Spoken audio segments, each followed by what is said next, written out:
الحمدللہ رب العالمین والصلاة والسلام علی سید المرسلین وعلی آلہ وصحبہ اجمعین۔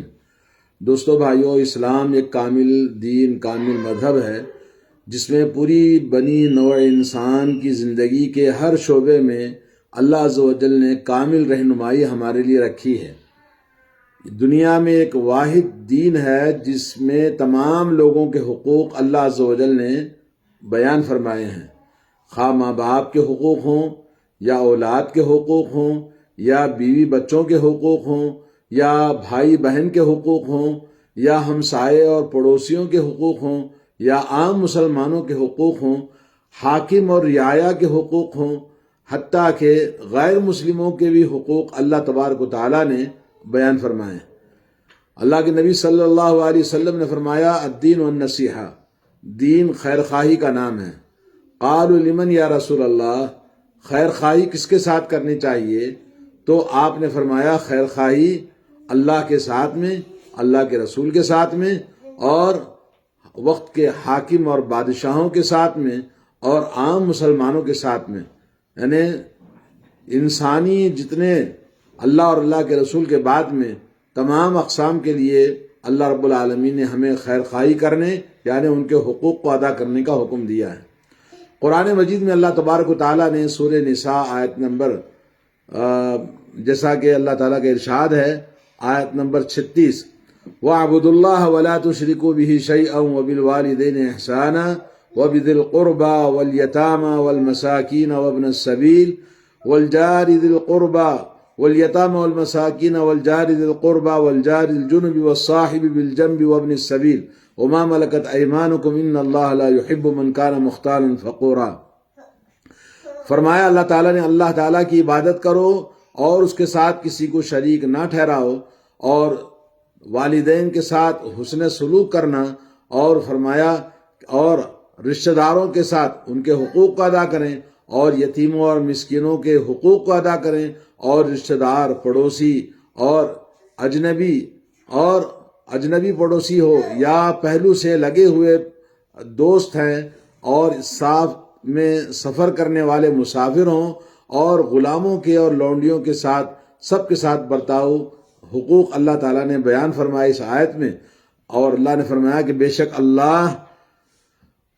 اکڑنے والے، گھمنڈی، متکبر کو اللہ تبارک و تعالیٰ پسند نہیں کرتا۔ جو اپنے آپ کو بڑا بننے کی کوشش کرتا ہے، اللہ عز و جل نے اس کو ناپسند کیا ہے۔ اس آیت میں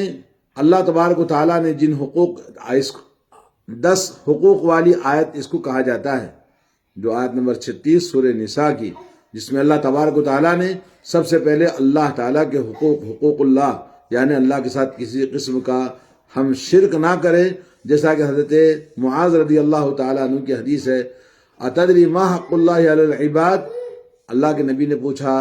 اپنی سواری پر ان کو بٹھایا ہوا تھا، بولے جانتے ہو اللہ کے حقوق کیا ہیں؟ تو انہوں نے کہا اللہ اور اس کے رسول بہتر جانتے ہیں۔ تو آپ نے فرمایا، حق اللہ علی العباد ان یعبدوہ ولا یشرکوا بہ شیئا،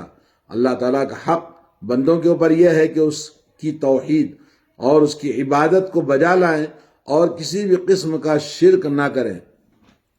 اور اگر عبادت صحیح کریں، توحید پر قائم رہیں، شرک نہ کریں، تو پھر اللہ تعالیٰ کا بندوں کے ساتھ کیا سلوک ہونا چاہیے؟ آپ نے فرمایا، اللہ یعذبہم، ان کو عذاب نہ دے، ان کو جہنم میں نہ ڈالے۔ تو دوستو، الذین آمنوا ولم یلبسوا ایمانہم بظلم اولئک لہم الامن وہم مہتدون، جو لوگ توحید پر قائم ہیں اور ایمان کو شرک، بدعات، خرافات اور شرکیات سے نہیں بگاڑا، ایمان خالص کو رکھا، تو اللہ تعالیٰ انہیں دنیا میں ہدایت کے راستے کھول دیتا ہے اور امن و امان انہیں عطا فرماتا ہے۔ تو اللہ عز و جل کا یہ وعدہ ہے۔ آج ہماری جو مشکلات ہیں کہ ہمارے آپس کے تعلقات ایک دوسرے سے بگڑے ہوئے ہیں، اور ایک دوسرے کے حقوق کو ادا کرنے میں ہماری کوتاہی، مسلسل خاندانوں کے اندر شکوے شکایتیں، میاں بیوی کے حقوق کے اندر اور ہر ایک کے حقوق کے اندر، اللہ عز و جل نے فرمایا وَلَهُنَّ مِثْلُ الَّذِي عَلَيْهِنَّ بِالْمَعْرُوفِ، عورتوں کے لیے ویسے ہی تمام حقوق اللہ نے رکھے ہیں جیسے شوہروں کے لیے حقوق ہیں، یعنی جس طرح شوہروں کے لیے ذمہ داری ہے عورتوں پر، ویسے ہی مردوں پر ذمہ داری ہے کہ عورتوں کے ساتھ اچھا سلوک کریں۔ نبی علیہ الصلوۃ والسلام نے فرمایا تم میں بہترین آدمی وہ ہے جس کے اخلاق سب سے اچھے ہوں، اور خیارکم خیارکم لأہلی، اپنے گھر والوں کے ساتھ سب سے بہترین سلوک کرنے والا۔ خاندان میں اپنے گھر کے لوگوں کے ساتھ میں جو آدمی اچھا ہے وہی آدمی اچھا ہوتا ہے، باقی جو لوگوں کے ساتھ باہر تو اچھا ہے مگر خاندان کے اندر اچھا نہ ہو وہ انسان اچھا نہیں ہوتا ہے۔ تو دوستو، اللہ عز و جل نے اس آیت کے اندر 10 حقوق کو بیان فرمائے، اور نبی علیہ الصلوۃ والسلام نے ہر طرح کے حقوق اسلام میں ہمارے لیے اللہ اور اللہ کے رسول نے بیان فرمائے ہیں۔ ہماری ذمہ داری ہے کہ ہم ان حقوق کو پہچانیں اور حقوق کی ادائیگی کے لیے پوری طرح کوشش کریں۔ اللہ تعالی ہمیں توفیق عطا فرمائے۔ ماں باپ کا حقوق اللہ تعالیٰ کے، اللہ کے رسول کے بعد، اللہ اور اللہ کے رسول کے حقوق کے بعد میں اللہ نے قرآن مجید میں 5 جگہ پر اپنے حق کے ساتھ میں ماں باپ کا حق ادا کرنے کا حکم دیا ہے۔ ماں باپ کو ناراض کرنا، دنیا میں خوش نصیب انسان وہ ہے جس کے ماں باپ ہے، اور ماں جیسے کہ کہا جاتا ہے وہ قدموں کے نیچے جنت ہے خدمت کرنے کے بعد، اور باپ جنت کا دروازہ ہے، اور اسی طرح سے ان کی رضامندی میں اللہ کی رضامندی ہے، اور ان کی ناراضگی میں اللہ کی ناراضگی ہے۔ اور اسی طرح سے اولاد، اللہ نے جس کو اولاد دیا ہے اس کی ذمہ داری ہے کہ اپنے اولاد کو اچھی تربیت کرے، اسلام کی، عقیدہ توحید کی، ایمان کی۔ اور خود جب آدمی ماں باپ جاہل ہوں، ان پڑھ ہوں، اور دنیا کی تعلیم تو ہے مگر دین کی تعلیم سے وہ کورے ہوں، تو پھر اپنے بچوں کو کیسے تربیت کرتے؟ اس طرح معاشرے میں سب بد اخلاقی اور حقوق کو نہ پہچاننے، اور نہ وہ اللہ اور اللہ کے رسول کو جانتے ہیں، نہ حقوق کو ادا کرتے ہیں۔ اور رشتہ داروں کے حقوق، وَآتِ ذِی الْقُرْبَىٰ حَقَّهُ وَالْمِسْكِينَ وَابْنَ السَّبِيلِ، اللہ نے کئی جگہ پر فرمایا رشتہ داروں کے حقوق کو ادا کریں، اور مسکینوں کے اور محتاجوں کے حقوق کو ادا کریں۔ پڑوسیوں کے حقوق کا اللہ تعالیٰ نے، اللہ کے نبی صلی اللہ علیہ وسلم نے فرمایا اللہ تعالیٰ نے پڑوسیوں کے حقوق کے بارے میں اتنا زیادہ، جبریل علیہ السلام مجھے وصیت کیا کرتے تھے، مجھے کہیں یہ خدشہ ہو گیا کہ اللہ تعالیٰ پڑوسیوں کو میری جائیداد میں حقدار نہ بنا دے، تو اس طرح سے، اور وہ شخص جنت میں نہیں جائے گا جس کے پڑوسی اپنے پڑوسی سے امن راحت نہ محسوس کرے، تو وہ انسان بہت ہی بڑا گنہگار اور کبیرہ گناہ کا مرتکب ہے، ممکن ہے وہ جنت میں نہ جائے۔ تو اس طرح سے آدمی کو چاہیے، انسان تو انسان، درندوں کے ساتھ بھی، جانوروں کے ساتھ بھی اچھے حقوق کو اللہ تعالیٰ نے ہمیں حکم دیا ہے۔ جیسا کہ ایک عورت جو کہ باغیہ تھی، یعنی بد کردار عورت تھی، مگر اس نے کتے کو پانی پلایا تو اللہ تعالیٰ نے اس کو جنت میں داخل کر دیا۔ اور ایک عورت دیندار تھی مگر اس نے بلی کو باندھ کے رکھا اور اس کو صحیح غذا نہیں دیا، اور بلی بھوک سے مر گئی، اور چھوڑا بھی نہیں کہ وہ کچھ کھا کے جیے،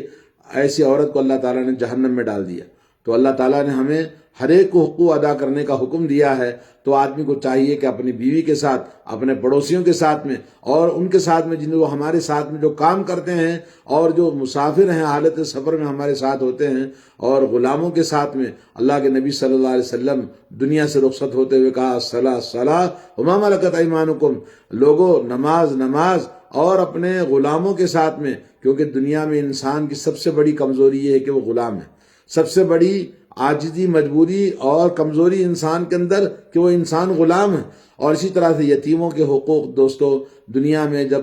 ماں باپ کا سایہ سر سے اٹھ جاتا ہے، جس سے انسان اپنی ہمت اور اپنی سب کچھ کھو دیتا ہے، اور اس کے اوپر خرچ کرنے والا اور اس کے لیے ہر طرح کا سپورٹ کرنے والا مرد باپ اس کا ختم ہو جاتا ہے، تو اللہ تبارک و تعالیٰ نے یتیموں کے ساتھ میں ہر جگہ ان کے حقوق ادا کرنے، ان کی رہبری کرنے اور ان کی مدد کرنے کا حکم دیا ہے، کیونکہ یتیم دنیا کے اندر سب سے کمزور ہوتا ہے، اور اس کی مدد، باپ کی محبت، باپ کا ہمت کا، بہت ساری چیزیں جو والد سے اس کو ملتی تھی وہ ختم ہو جاتی ہیں۔ تو اس لیے اللہ کے نبی نے فرمایا یتیم کی کفالت کرنے والا میرے ساتھ جنت میں اس طرح سے ہوگا، آپ نے 2 انگلیوں سے اشارہ فرمایا۔ اور اسی طرح سے دوستو بہت سارے حقوق ہیں، اللہ تعالیٰ سے دعا ہے اللہ تعالیٰ ہم تمام کو ہر ایک کے حقوق کو پہچاننے اور اس کو ادا کرنے کی توفیق عطا فرمائے۔ اللہ تعالیٰ ہماری کمزوریوں، ہمارے گناہوں، ہماری برائیوں کو ہماری زندگیوں سے نکال دے۔ وصلی اللہ علی نبینا محمد وعلی آلہ وصحبہ اجمعین۔